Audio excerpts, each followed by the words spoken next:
A problem in cancer treatment and diagnosis is to identify aggressive tumors needing more intensive surveillance or therapy. In this study, we investigated what makes tumor cells to metastasize. This is still quite a problem in the field, as both the metastatic and non-metastatic tumors look very much alike genetically and functionally. We know that tumor cells interact with their surrounding cells, such as the stromal cells and inflammatory cells, and that they're exchanging a lot of information and signals to dictate how they behave. We were interested in lipids in this process. Lipids are important for the cancer cells as they provide fuel for them and are needed for building their membranes. We used models where we mixed stromal cells and tumors, and then altered the stromal cells so that they could not take up the lipids anymore. We saw that this led the tumor cells to gobble up the lipids, and this made the tumor cells to become more aggressive in their behavior. The surrounding stromal cells changed too. They started to secrete signals that typically attract inflammatory cells that help the tumor cells.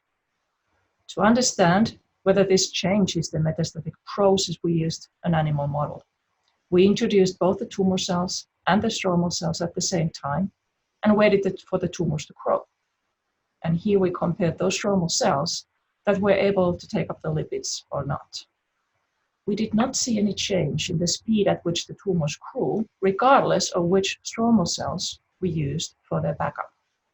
However, what we did see was a striking increase in how the tumors sent distant metastases to other organs, and this was dependent on the stromal cells. This several-fold increase was only observed when we gave the tumors the stromal cells that could not take up the lipids. When we looked at those tumors, we saw that they were full of fat and that the tumor-promoting inflammatory cells had been attracted there too. What this means is further confirmation that the tumor microenvironment has a strong influence on the tumors themselves. And in this study, we found that the lipid content in the microenvironment has a major effect on the tumor metastasis. This finding is important.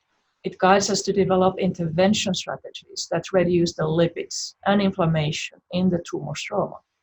And it may provide us biomarkers that distinguish the more aggressive tumors.